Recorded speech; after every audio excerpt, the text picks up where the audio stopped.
नमस्कार, मैं विलास रुकड़े फिर स्वागत करता हूं आपका सुप्रीम पावर न्यूज पर एक नई खबर के साथ। चलिए शुरुआत करते हैं आज की नई खबर की। का किया खुलासा, 4 आरोपी गिरफ्तार। घटना छिपाने के लिए घायल को घटना स्थल से पड़ोस के घर में शिफ्ट कर दिया और एक्सीडेंट का रूप दे दिया। प्रेमी की शराब की आदत से परेशान होकर प्रेमिका ने अपनी बहन, जवाई और भतीजे के साथ मौत के घाट उतार दिया। वहीं हत्या कर दुर्घटना का रूप देने के लिए पुलिस को गुमराह किया गया। पुलिस ने 2 महीने बाद हत्या का खुलासा कर प्रेमिका सहित 4 आरोपी को गिरफ्तार कर जेल भेज दिया। जानकारी अनुसार घटना 4 दिसंबर 2024 को उकवा के वार्ड नंबर 6 की, जहां मृतक शाहजहां उर्फ साजन साई उम्र 30 वर्ष की मृत्यु की सूचना पर रूपझर थाना पुलिस और पुलिस चौकी उकवा तत्काल घटना स्थल पहुंचे और शव बरामद कर शव निरीक्षण पर पता चला कि शाहजहां की मृत्यु किसी ठोस वस्तु से सिर में आई घातक चोट के कारण हुई, जो मौके पर मर्ग प्रकरण पंजीबद्ध कर जांच शुरू की गई। देखिए खबर सुप्रीम पावर न्यूज पर। बालाघाट उकवा अशोक राउत की रिपोर्ट। ये साजन साई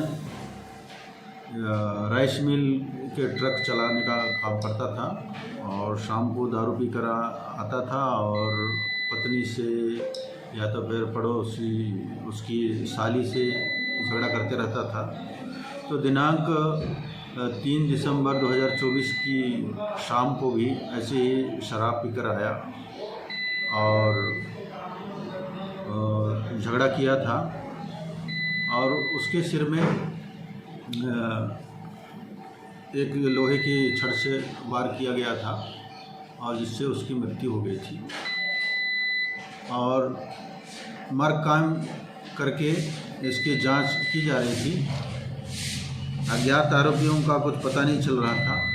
एक संदिग्ध मौत होने के कारण वरिष्ठ अधिकारियों के द्वारा निर्देश दिया गया कि इसमें अपराध पंजीबद्ध करना उचित होगा और डॉक्टर के द्वारा भी इसमें होमिसाइडल डेथ ले करके दिया गया था।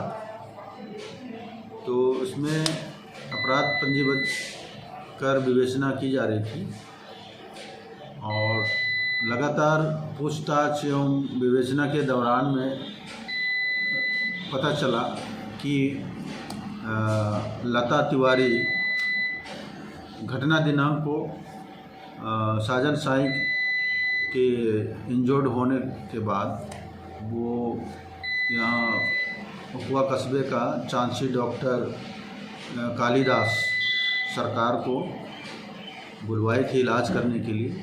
तो इलाज के लिए आकर के इलाज के लिए वो आया हुआ था, किंतु उसकी कंडीशन इतनी ख़राब थी जिसके कारण कालीदास डॉक्टर ने मना कर दिया था कि वही इसको इलाज के लिए बड़े अस्पताल में ले जाओ और यहाँ पे मुझसे नहीं हो पाएगा इलाज। और यह बात उसने डॉक्टर को छुपा करके बताई थी कि ये जो एक्सीडेंटल मैटर है इसलिए आप इसका इलाज कर दो।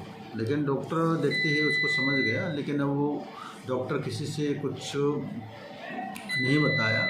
उसने लाइटली ले लिया कि हाँ हो सकता है कि एक्सीडेंट हो गया हो। उसके बाद में दूसरे दिन वो उसकी मृत्यु हो गई थी। तो लगातार विवेचना के दौरान में डॉक्टर से भी पूछताछ की गई। यह बात भी लता तिवारी और उसके परिजन आकाश तिवारी, पुष्पा कांवरे और ये अभय कोरी, ये सब इनकार करते रहे और लगातार विवेचना के दौरान में और भी साक्ष्य जिस्मदी गवाहों की भी से भी पुष्टि हुई कि लता तिवारी के द्वारा ही किसी लोहे की छड़ से उसके सिर में वार करना बताए। और यह तथ्य भी तकनीकी विवेचना के दौरान में तकनीकी साक्ष्य के आधार पे साबित हुआ कि उसके पुष्पा कांवरे के घर के सामने में ब्लड मिले थे। उसको भी जब्त करके एफएसएल जांच के लिए भेजा गया था। एफएसएल रिपोर्ट प्राप्त हुई और उसमें भी मानव रक्त का होना पाया गया था। अब डीएनए टेस्ट में भी अब 2-4 दिन के बाद में आने वाली है। और घटना के तुरंत बाद या अभय कोरी कहीं चला गया था, फरार हो गया था।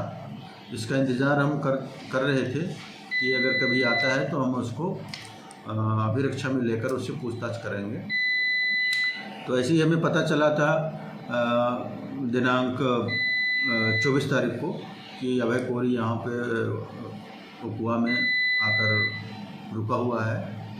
तो हम लोगों ने अभिरक्षा में लेकर उससे से पूछताछ किया तो उसने कबूल किया कि हाँ मौसी लता तिवारी के द्वारा उसके ऊपर में सिर में वार करना बताया था, और जिसके कारण वो उसकी ज़्यादा खून बहने के कारण उसकी मृत्यु हो गई थी। तो चारों आरोपियों को हम लोगों ने कल गिरफ्तार किया और आज उनका रिमांड भरकर 13 तारीख तक के लिए उनको जुडिशियल रिमांड में भेजा है। धारा कौन कौन सी लगाया सर? इसमें धारा है 103 एक BNS की धाराएं लगी हुई हैं।